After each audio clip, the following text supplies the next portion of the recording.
Hoje eu quero falar sobre a principal porta espiritual de entrada para os demônios numa casa. A nossa família é o mais importante que nós temos. Pensa comigo, um bandido, um ladrão, quando ele planeja assaltar uma casa, o que ele quer fazer? Ele quer entrar dentro dessa casa e ele quer furtar as coisas de valor da casa. Os demônios é a mesma coisa, eles nessa mesma semelhança, eles querem entrar nas nossas casas e eles querem roubar aquilo que nós temos de valor, que é a vida da família. Os demônios, eles querem roubar o seu marido, a sua esposa, os seus filhos, a sua felicidade, a sua harmonia, as suas finanças. É isso que eles querem fazer. Agora, para que eles consigam entrar na tua casa, eles precisam que uma porta seja aberta. E muitas vezes nós abrimos essa porta. Existe uma porta principal que faz com que os demônios entrem dentro de uma casa. E é isso que eu quero falar com você no vídeo de hoje. Eu me lembro de uma vez que eu fui orar por um adolescente que estava ali perturbado por demônios. E enquanto eu orava pela vida dele, ele ficou possesso por um espírito maligno. Aquele adolescente se transformou, a face dele já ficou ali, sabe, o menino ficou nervoso, a voz mudou, veio aquela voz feia e um demônio se manifestou. E ali no processo de libertação, que durou um bom tempo, mas já resumindo para você, e eu perguntei para o demônio num dado momento há quanto tempo aquele demônio estava agindo na vida daquele menino. Porque nós procuramos sempre entender, até porque muitas vezes essas pessoas estão passando por sofrimentos que elas não entendem e muitas vezes são os demônios que estão causando todo o sofrimento na vida das pessoas. E é importante nós identificarmos, porque as pessoas elas até se sentem aliviadas de entender que determinados problemas estão fugindo das suas forças naturais e se encontram sim na questão espiritual. E eu quis saber há quanto tempo aquele demônio estava na vida daquele adolescente. Ele tinha 13 anos de idade. O demônio me disse o seguinte: eu estou na vida dele já tem mais de 45 anos. Quando ele falou mais de 45 anos, eu logo ali já o repreendi, porque a conta não bateu, né? Se o menino tem 13 anos, como é que um espírito maligno vai estar na vida daquele menino há 45 anos? A gente sempre precisa ter muito cuidado, porque os demônios, eles são seres mentirosos. Mas aí eu fui entendendo melhor, aí aquela própria entidade ali, debaixo do poder de Deus, aquele demônio, ele acabou revelando que ele está na realidade, não só na vida do menino, ele já faz parte da linhagem familiar. Então ele havia entrado na vida daquele menino através do avô do menino.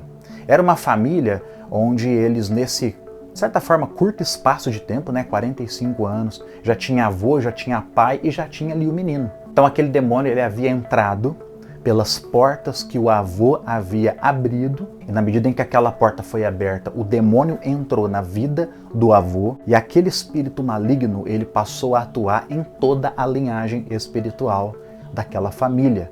Logo ele começou a agir na vida do pai do adolescente, através do avô, e aquele mesmo espírito maligno já estava ali destruindo a vida do adolescente, já estava fazendo planos para o adolescente. Por isso que ele falou que já tinha mais de 45 anos e falava debaixo de muita gargalhada. Esse é apenas um exemplo, sabe, meus amigos, meus irmãos?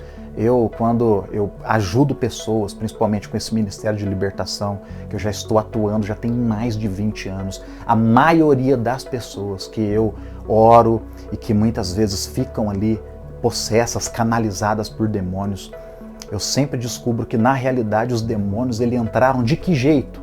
Através das portas espirituais que foram abertas na família, através dos pais ou responsáveis pela criança. Meus amigos, os pais, eles são autoridades no mundo espiritual sobre as nossas vidas. Muitas vezes, na ignorância, eles podem nos abençoar ou nos amaldiçoar. Muitas vezes eles fizeram na ignorância, pelo fato de não saberem dessas consequências, não conhecerem a palavra de Deus.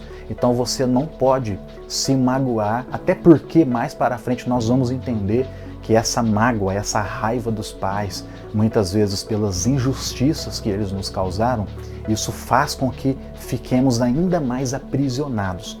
tudo bem? Mas o fato é que existem os espíritos familiares. Existem demônios que atuam de geração em geração. Esses espíritos, eles estão ali na família, eles entram na família e eles não se contentam em atuar em apenas uma pessoa dessa família. Eles, na realidade, recebem uma missão, que é de matar, roubar e destruir, mas atingir toda a família. A maioria daqueles casos crônicos de libertação espiritual, aquelas cadeias difíceis de nos desvencilharmos, onde nasceram? Nem sempre nasceu pelos nossos pecados pessoais. Maioria das vezes aquilo veio do local de onde nós nascemos, da estrutura familiar que nós tivemos, infelizmente. Quero mostrar para você na palavra de Deus a base para os espíritos familiares. Leia comigo Deuteronômio 18, capítulo 9. A palavra do Senhor diz assim: quando entrares na terra que o Senhor teu Deus te der, não aprenderás a fazer conforme as abominações daqueles povos. Não achará entre ti quem faça passar pelo fogo o filho ou a filha, nem adivinhador, nem prognosticador, nem agoureiro, nem feiticeiro, nem encantador, nem necromante, nem mágico, nem quem consulte os mortos. Eu quero que você preste atenção nas últimas duas expressões. O texto diz: nem mágico, nem quem consulte os mortos. Veja qual é o significado do texto original das palavras mortos e de pessoas que consultam os mortos. Mágico significa um adivinhador, pessoa que tem um espírito familiar. Um espírito familiar, feiticeiro, necromante. E a outra expressão, nem quem consulte os mortos, significa, sentido original, fantasma, espírito de um falecido, pessoa que tem um espírito familiar. Eu tenho notado o seguinte: sabe aquelas famílias onde as pessoas se dedicaram para esses trabalhos espirituais, pessoas que se dedicaram na consulta aos mortos, pessoas que se dedicaram a buscar as fontes espirituais, até mesmo achando na ilusão de que são de Deus, de que são espíritos de luz, pessoas que se envolvem com essas religiões, que buscam o oculto, pessoas que buscam contato com os mortos, pessoas que buscam os guias espirituais, tudo aquilo que foge da pessoa de Jesus, da palavra de Deus. Geralmente essas pessoas, elas sem saber, elas acabam fazendo pactos com esses demônios. São demônios. E esses espíritos, eles entram na família, eles acabam se tornando esses espíritos familiares. Eles irão atuar na família, nas gerações da família. Por isso que eu falei, qual que é a porta principal? A porta principal é essa, os pecados geracionais. Que através do pecado de alguém da nossa linha familiar, os demônios eles vão entrar e eles só vão sair dessa família quando essa pessoa, ou a pessoa morre, ou a pessoa tem uma experiência de salvação com Jesus e se apropria da libertação que aconteceu lá na cruz. E geralmente, meus amigos, as pessoas que estão sendo perseguidas por demônios, as pessoas que estão aprisionadas por demônios, esses demônios nem sempre entraram pelos seus pecados pessoais. Eles entraram porque talvez o seu avô, bisavô, avô, os seus pais abriram porta para eles. Eu sei que esse assunto é polêmico, eu não estou falando aqui de maldição hereditária. Eu geralmente evito essa expressão, mas eu acredito sim nas consequências dos pecados familiares. Por exemplo, a Bíblia fala em Lamentações 5:7, os nossos pais pecaram e já não existem, porém nós carregamos os castigos das suas iniquidades. Eu não vou entrar nesse assunto de maneira específica, posso preparar um vídeo especificamente para falar a respeito do assunto. Eu sei que há controvérsias, mas é fato, os demônios eles se aproveitam dessas situações e eles começam a agir na casa das pessoas. Quando eu falo a casa, eu estou me referindo à família, tá? Ele trabalha destruindo a família. E sabe, gente, não tem como. A entrada para demônios numa casa é o pecado. Nós vemos isso ali no Éden. Eu sei que parece injusto muitas vezes nós sofrermos por aquilo que alguém fez que nós nem tínhamos consciência. Mas pensa comigo, imagina uma pessoa que não tem nem moradia, uma pessoa que mora numa rua, certo? Um casal que mora na rua. E esse casal, do nada, de maneira, com todo respeito, mas de maneira irresponsável, decide que vai ter um filho. Vai ter um filho, mas não tem nem onde morar. O que vai acontecer com essa criança? A pessoa vai engravidar, a criança vai nascer na rua. Talvez por alguns dias essa família receba alguma ajuda social do local onde mora, mas a criança vai nascer sofrendo, a criança vai nascer com privação das necessidades básicas. É uma criança que vai sofrer, e ela está sofrendo por quê?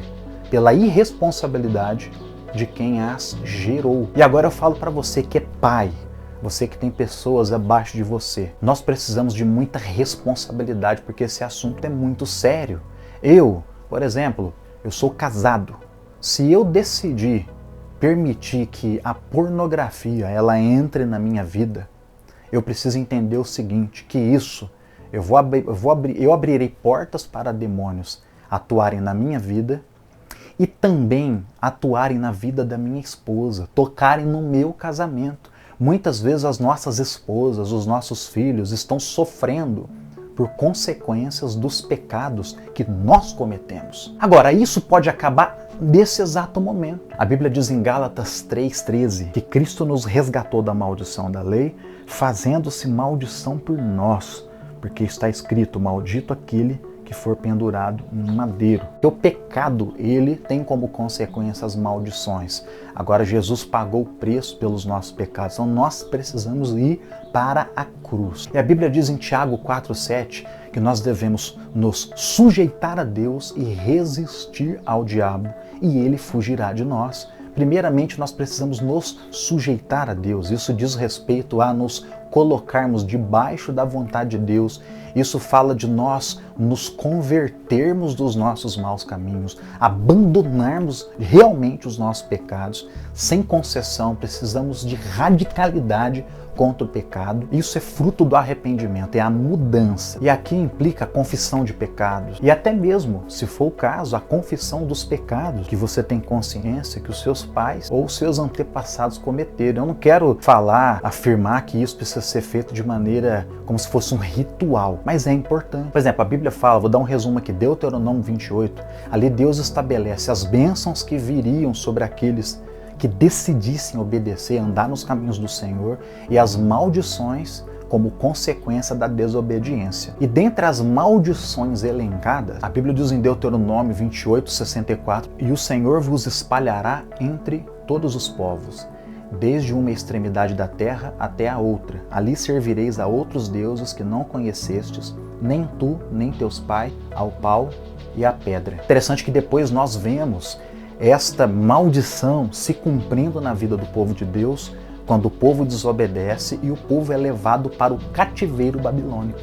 E lá no cativeiro babilônico, nós vemos ali Daniel, por exemplo, fazendo uma oração intercessória, confessando os pecados daqueles, porque assim, infelizmente Daniel estava ali sofrendo uma consequência de pecados que nem ele havia cometido. E naquele momento ele fez oração de confissão por aqueles pecados. A Bíblia fala em Levíticos 26:39-40 o seguinte: e aqueles que dentre vós ficarem se consumirão pela iniquidade nas terras dos vossos inimigos e pela iniquidade de seus pais, com eles se consumirão.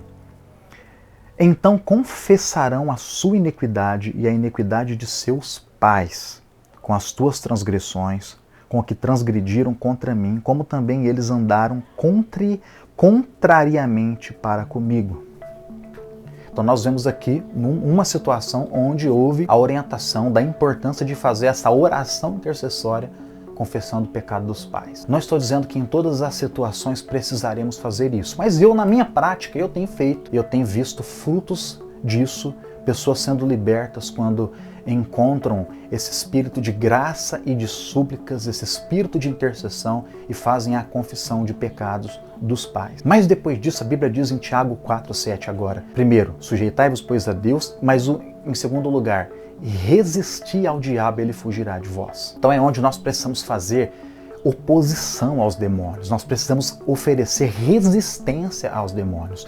Nós precisamos ordenar que eles saiam das nossas vidas, que eles saiam das nossas famílias, que eles saiam da vida das nossas esposas, dos nossos maridos, dos nossos filhos, das nossas casas, que eles soltem os nossos bens materiais, tudo aquilo que nós temos. Portanto, meus amigos, essa é a porta espiritual principal que um demônio usa para entrar numa casa, os pecados geracionais. E nós precisamos permitir que o Espírito Santo de Deus lance luz nas nossas vidas, a fim de que Satanás seja desmascarado. Se você gostou desse vídeo, eu quero te pedir para que você me ajude a criar o efeito multiplicador. Pega esse vídeo, manda aí no seu grupo de WhatsApp, mande para o maior número de pessoas possíveis, porque a palavra de Deus nunca volta vazia, pessoas podem receber ajuda. Se inscreva aqui no meu canal, comenta, deixa um comentário aqui, porque isso vai ajudar, inclusive, o crescimento do canal, vai fazer com que esse vídeo chegue a mais pessoas. Se quiser, me siga no Instagram também e vejo você no próximo vídeo.